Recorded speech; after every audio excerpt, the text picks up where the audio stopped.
Shalom Bapak Ibu, selamat pagi. Kita mengucap syukur buat pagi hari ini. Kita kembali berkumpul untuk beribadah doa pagi pada pagi hari ini. Sebelumnya kita berdoa kepada Tuhan. Tuhan Yesus yang baik, terima kasih ya Tuhan buat sepanjang malam yang telah berlalu Tuhan. Yang kami lewati ya Tuhan, di sepanjang tidur kami ya Tuhan. Pagi ini kami merendahkan diri di hadapan-Mu ya Tuhan. Sebelum kami memulai segala sesuatunya ya Tuhan pada pagi hari ini. Kami mau datang di hadapan-Mu ya Tuhan. Untuk memuji, memuliakan nama-Mu ya Tuhan.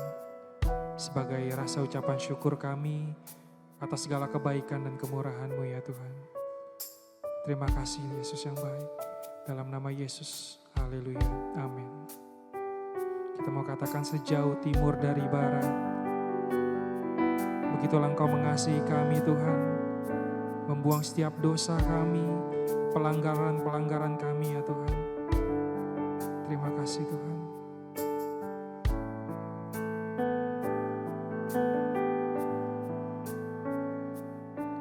Sejauh timur dari barat, Engkau membuang dosaku.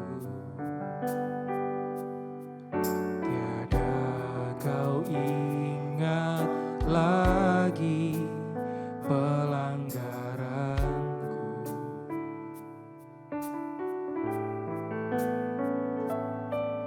Jauh ke dalam tubir laut, Kau melemparkan dosaku. Tiada Kau perhitungkan kesalahanku. Betapa besar kasih pengampunan-Mu Tuhan. Tak Kau pandang hina hati yang hancur. Ku berterima kasih kepada-Mu ya Tuhan.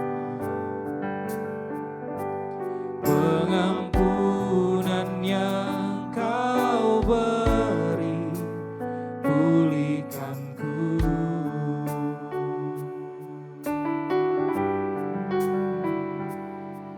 Sejauh timur dari barat, Engkau membuang dosaku.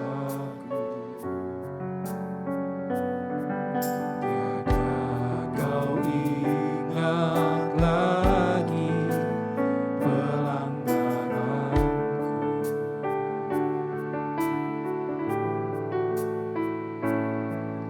Jauh ke dalam tubir laut, Kau melemparkan dosaku.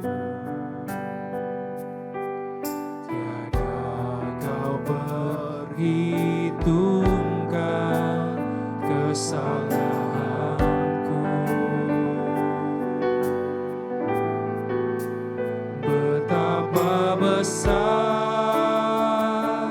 kasih pengampunan-Mu Tuhan. Tak Kau pandang hina hati yang hancur.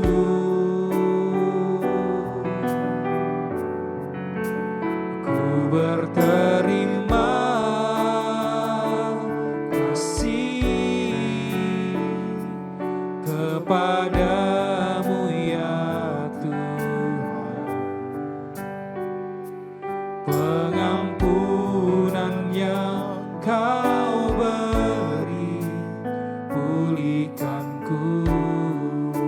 betapa besar kasih-Mu,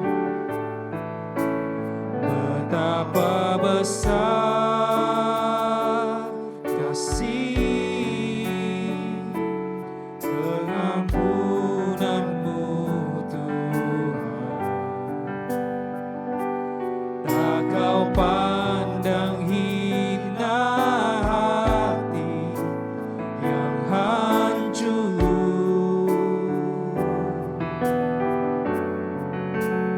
Ku berterima kasih kepadamu ya Tuhan.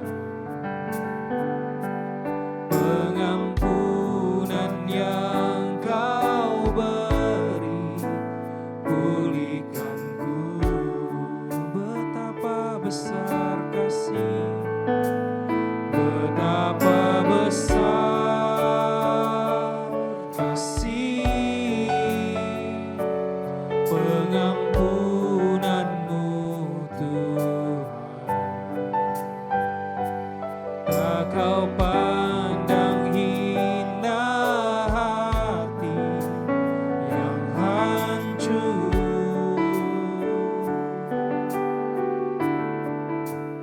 Ku berterima kasih kepadamu ya Tuhan. Pengampunan yang Kau beri, pulihkanku.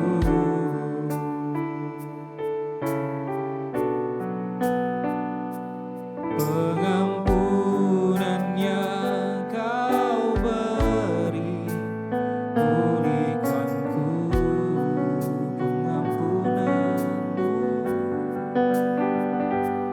Pengampunan yang Kau beri, pulihkanku.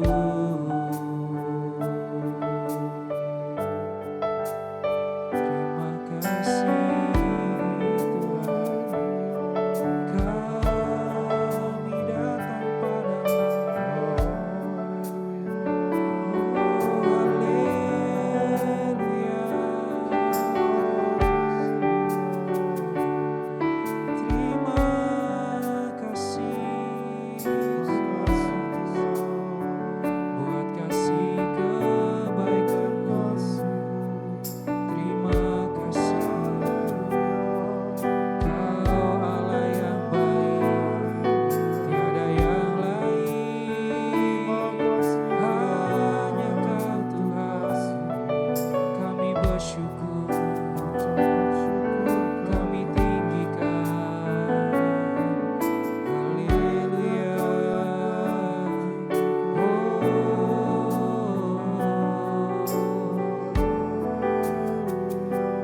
Terima kasih Tuhan, Kau Allah yang besar, ajaib perbuatan-Mu Tuhan. Terima kasih. Haleluya. Kudusan Kau Tuhan.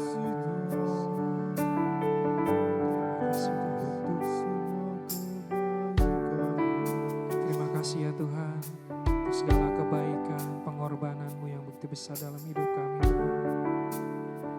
Pagi ini kami mau datang di hadapan Tuhan, menyiapkan hati kami ya Tuhan, untuk dibentuk oleh kebenaran firman Tuhan. Biar setiap hati kami ya Tuhan, rindu untuk mendengarkan, belajar kebenaran firman-Mu ya Tuhan. Seperti rusa yang haus rindu aliran sungai-Mu ya Bapa. Terima kasih Tuhan. Terima kasih Tuhan. Seperti rusa yang haus rindu aliran sungai-Mu.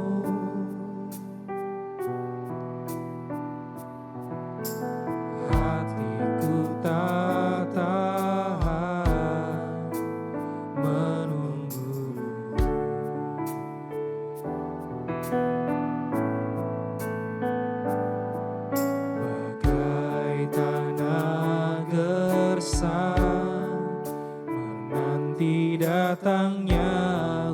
hujan.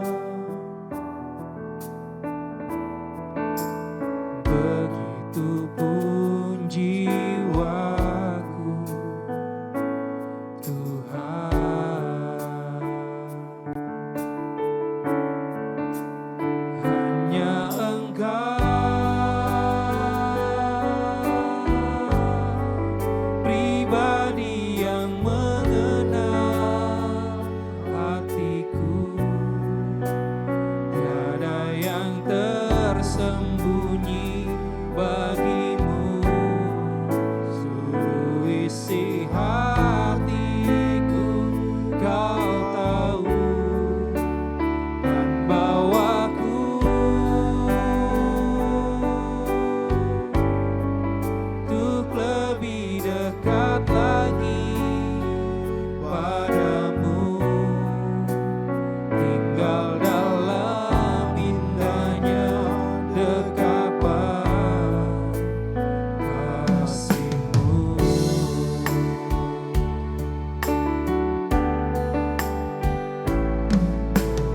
Ku sayang haus rindu aliran sungai-Mu.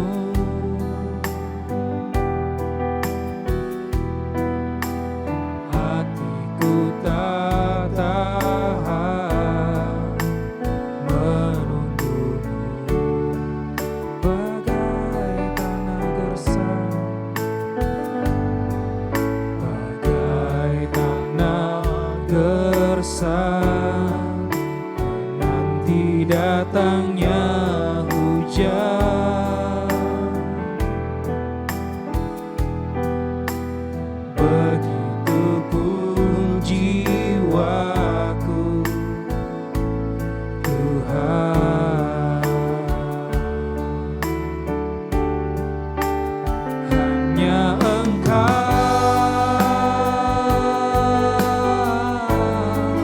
pribadi yang mengenal hatiku. Tiada yang tersembunyi bagimu. Seluruh isi hatiku Kau tahu, dan bawaku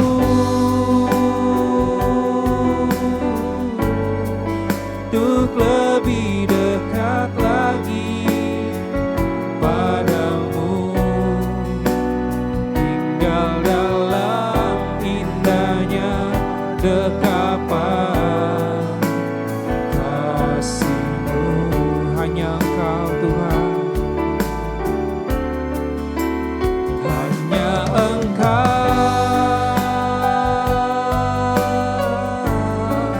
pribadi yang mengenal hatiku. Tiada yang tersembunyi bagimu. Seluruh isi hatiku Kau tahu, dan bawaku untuk lebih dekat lagi padamu, tinggal dalam indahnya dekapan kasih-Mu.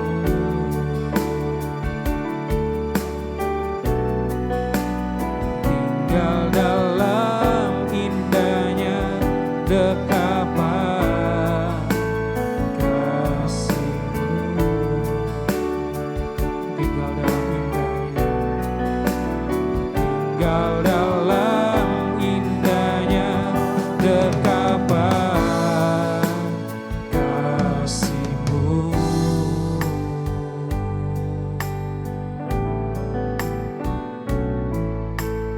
Haleluya, puji Tuhan. Kasih.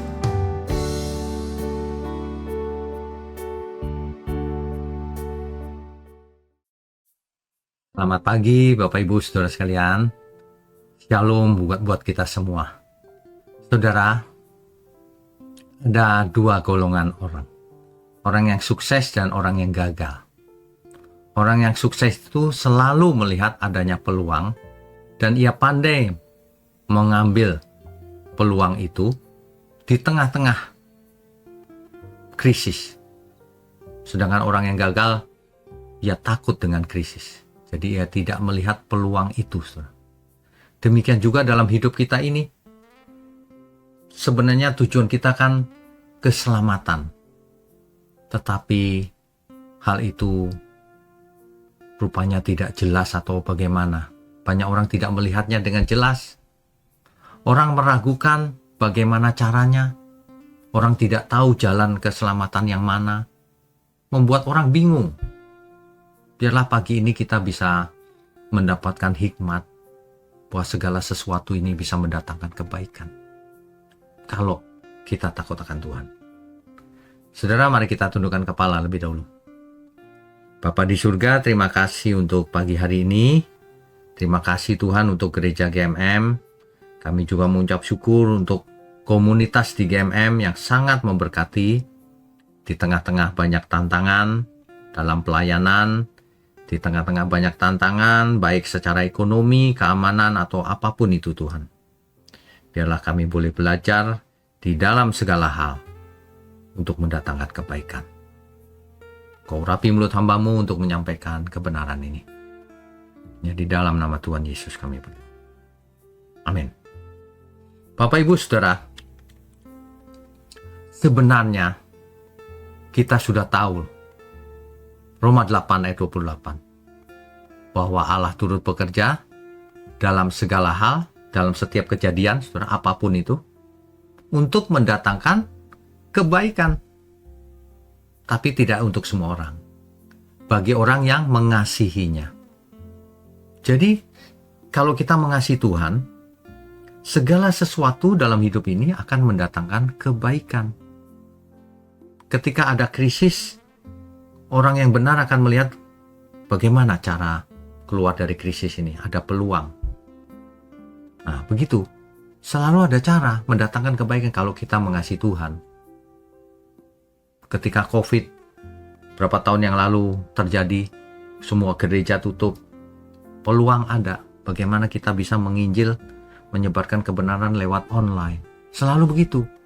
Meskipun tentu ada orang yang, waduh aku tidak bisa sekarang gitu. Selalu ada dua. Nah, bagaimana kita melihatnya? Kita harus ingat itu. Roma 8 ayat 28. Allah turut bekerja dalam segala hal untuk mendatangkan kebaikan. Jadi apapun yang terjadi dalam hidup kita sekarang ini, masalahnya apapun, pasti mendatangkan kebaikan. Asal kita mengasihi Tuhan. Tapi kalau bagi orang yang tidak mengasihi Tuhan, engkau sukses pun, kaya raya sekalipun, itu tidak mendatangkan kebaikan. Bahkan sebaliknya itu adalah kutuk bagimu.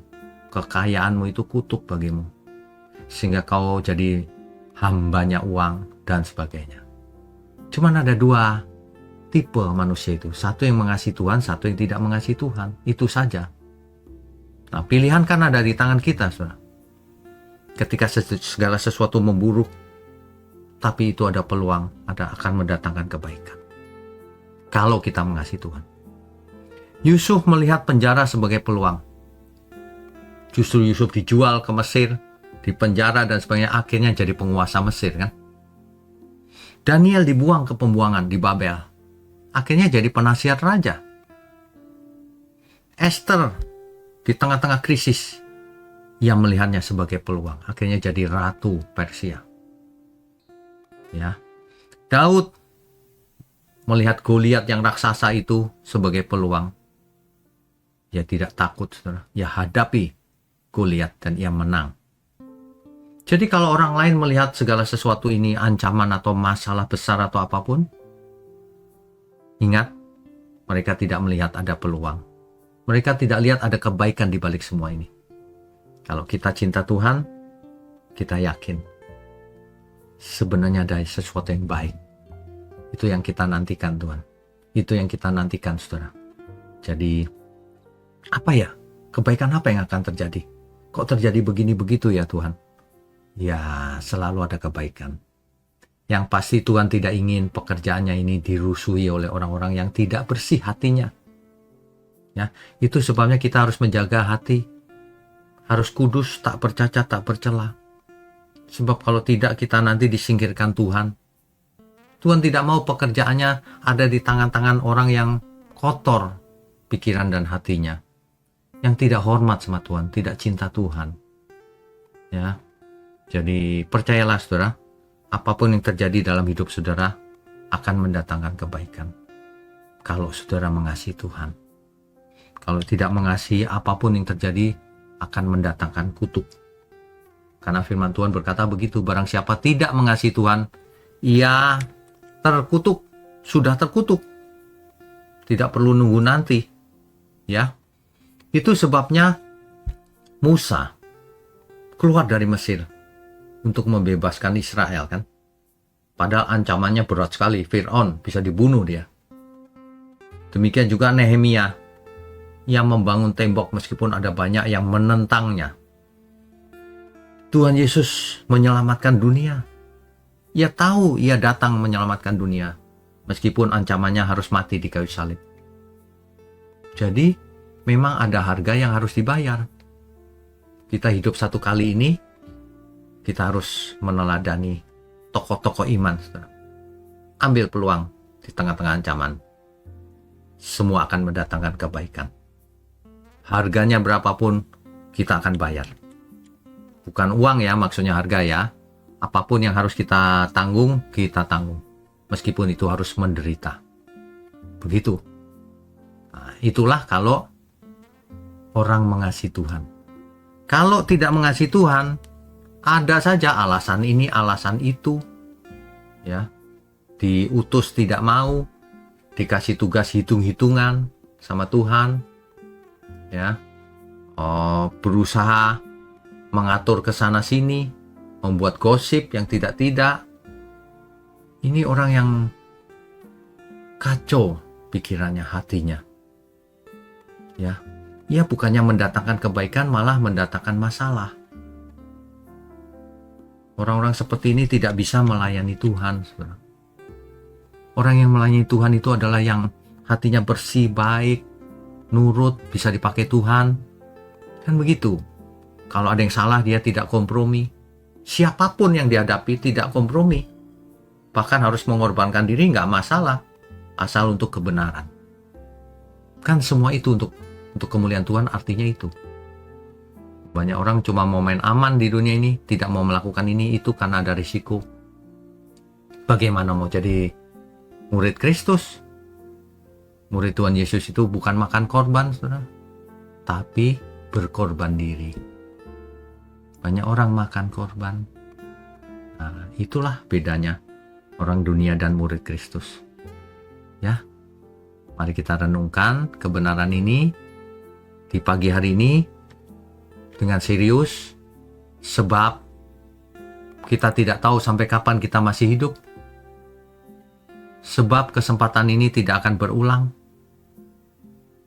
Kita harus selalu ingat segala sesuatu mendatangkan kebaikan. Kalau kita mengasihi Tuhan, lakukan segala sesuatunya akan mendatangkan kebaikan. Asal mengasihi Tuhan. Mari kita tundukkan kepala, saudara. Bapa di surga, terima kasih untuk pagi hari ini. Kami benar-benar diberkati. Tuhan, terima kasih juga untuk gereja GMM, gereja mula-mula. Kami percaya Tuhan yang merencanakannya. Biarlah Tuhan bisa pakai gereja ini menjadi garam dan terang dunia, menjadi gereja Tuhan, menjadi teladan. Ampuni segala kesalahan kami, ketidaksempurnaan kami selama ini. Terima kasih, hanya dalam nama Tuhan Yesus kami berdoa dan mengucap syukur. Amin.